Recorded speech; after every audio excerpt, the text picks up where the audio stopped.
You are listening to the daily homily for Magdala in the Holy Land. Jesus went to the Mount of Olives, but early in the morning he arrived again in the temple area, and all the people started coming to him, and he sat down and taught them. Then the scribes and the Pharisees brought a woman who had been caught in adultery, and made her stand in the middle. They said to him, "Teacher, this woman was caught in the very act of committing adultery. Now, in the law, Moses commanded us to stone such women. So what do you say?" They said this to test him, so that they could have some charge brought to bring against him. Jesus bent down and began to write on the ground with his finger. But when they continued asking him, he straightened up and said to them, "Let the one among you who is without sin be the first to throw a stone at her." Again he bent down and wrote on the ground. And in response, they went away one by one, beginning with the elders. So he was left alone with the woman before him. Then Jesus straightened up and said to her, "Woman, where are they? Has no one condemned you?" She replied, "No one, sir." Then Jesus said, "Neither do I condemn you. Go, and from now on, do not sin anymore." The Gospel of the Lord. Praise to you, Jesus.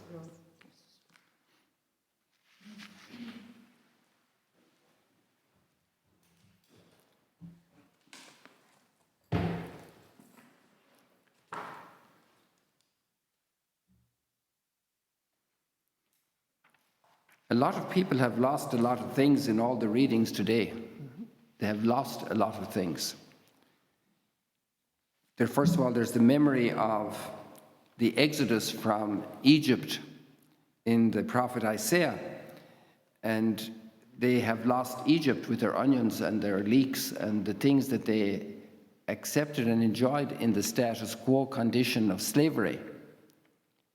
And they were complaining about this when they came out in the desert. And then they came here to the Promised Land, and then they were in exile. And this is when Isaiah is writing. And he's saying that God is going to do something new. And after speaking about coming out and opening up a path in the sea, a path in the mighty waters, he's saying this in the present tense, who opens a way. It's not something that was in the past. They always remember this at Passover, which is going to be celebrated next Saturday evening in the Jewish Passover. But now he is saying it in a present tense from the condition of slavery, that God is opening up a path in the waters. And then he says, "See, I am doing something new." And we can see this in every sunrise. It's a new day. We see it in the new flowers and the new fruits. We see it, there's a continual renewal happening in nature. In the desert, I make a way, in the wasteland, rivers. So this is a language that's so suggestive, in this wonderful poetic language of Isaiah, that sometimes we are trapped in the past, in our guilt, in accusations of others, in failures, in health issues, in relationship problems. And we are trapped in the past, and God is saying, "I am doing something new." And we need this. Humanity needs this all the time. And then we have the image that's used in the Psalm 126, one of the Psalms going up to Jerusalem. And it says, "They go forth weeping, carrying the seed to be sown." So when we're investing in things, you have some money and you put it into something, you would do it with hope, but it's a loss. You're losing what you could have, a vacation or a fun time, or a child has to go to do homework. So they're leaving fun, sports, games, watching television, and they're going to do homework. And it's a tough moment when that decision, that transition from leaving something to go to do the homework. But there's great gain in doing the homework. And so there's great gain in sowing, in the hard work of preparing the future. And when we have this woman today, okay, she has guilt. Other people have too. And an interesting thing about John's gospel is that many of the way he tells the stories is not just the physical story in itself, but it's actually representing a lot more, like the water and the wine at Cana. That's a John's Gospel story. And Nicodemus coming at nighttime. It's not just Nicodemus, it's a whole part of humanity that comes at nighttime. They don't want to show their face, they're shy, they're in embarrassing situations, they don't want to be committed. And here in this case, it's a woman caught in adultery. It's actually humanity. She is standing for all of humanity. And there's a reason why, and that's probably the reason why also the man isn't brought in John's story, because he would also be guilty. There could be another reason why, just because they just blame the woman. But there's also a very positive reason, and that is that she is now standing in front of the groom, the whole of humanity, God's people, God and humanity, in a relationship of total love, like marriage is a symbol of that. And so she's standing in front of her groom, who is actually the ultimate judge of all those who are bringing her to be judged. Because he is the judge who will judge the living and the dead. I will believe that he will come again. We will pray now in a few moments in the Creed. He will come again to judge the living and the dead. But he's not only a judge. First of all, he's the Redeemer. And they're bringing her to her death, which he will prevent. And he is going to give his life and death. And we're going to start that memory in a very strong way on next Sunday, and Palm Sunday, on the way into Jerusalem. And he's going in to be king, but not king in the earthly way. He is going in to win the kingdom of heaven for us through his own sacrifice and death. And so in all of this logic, we see the woman then, she has a very bad past, a very difficult past, like humanity has, with all the wars, all the selfishness, all the brokenness, all the horrors. And we long for a newness, a new beginning. And then we're coming also from the field of accusations, people who use other people to advance their program. Their program is to eliminate Jesus. And they don't care about the woman. They just want to use this to put Jesus in a hard spot.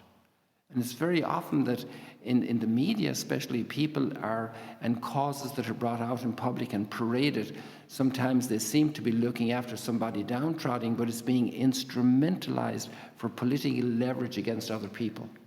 It's really amazing to see that movement that's very strong in the human being. We're able to use other people for our purposes. That's very sad. It's very, very abusive. And so there's a great loss for her in her own moral issues, but there's also a great loss for her in the fact that she was condemned publicly, shamed, and accused. And one of the words to define Satan is the accuser. And very often we find ourselves that we readily accuse other people. It's a very easy tendency for us to fall into. We accuse people for doing wrong. In many different arenas, we point the finger and we talk about it to others. And if we had the capacity, we'd bring a big court case and make it happen and condemn the people who do wrong. And I'd like now to go to the letter of Paul to the Philippians, because he says, I have accepted the loss of all things. So he was very proud of all the things he was doing, and he needed to lose them to find Christ. Imagine if this lady never was brought before Jesus at that moment. She wouldn't have walked away forgiven. She walked away a new woman. Go, I don't condemn you. The judge of all humanity, of the living and the dead, said, I don't condemn you. I will die for you. You go free. You have a new life to start. You have a new possibility to start. And this is what makes Paul so passionately excited about Christ. Everything is rubbish for me. Everything is a stronger word for farming boys. We understand what that is. It's all what the animals leave behind them that you have to clean out of their sheds and everything. We did that as kids. I consider everything so much waste if I can gain Christ. And Christ comes and he faces a humanity that's filled with brokenness, that's broken to pieces. And he's coming to lay down his life. This is the new thing. This is the new river in the desert. This is the new liberation that's coming for us. And so we need to discover Christ. I consider everything as a loss because of the supreme good of knowing Christ Jesus my Lord. For his sake I accepted the loss of all things, even the loss of respect. How many Christians have been persecuted? They have been shamed publicly because they were Christian. And the gain is Christ. To know how to lose in order to have Christ, our greatest treasure. Thank you for joining us today. If you want to learn more about Magdala, follow us on YouTube and on Facebook.